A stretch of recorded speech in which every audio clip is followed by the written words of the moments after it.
So here we have two columns. We need the user to fill them both out, but they have to fill out the session column first. So how do we let them know? One way is to use conditional formatting. So we go into our conditional formatting for the table, add a rule. First to sessions, we say if sessions is blank, then make it green. And it says apply to sessions, so that's great.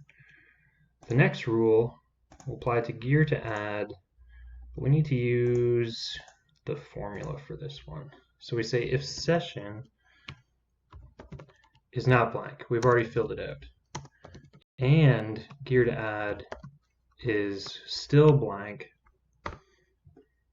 then we make that green and it's applied to gear to add.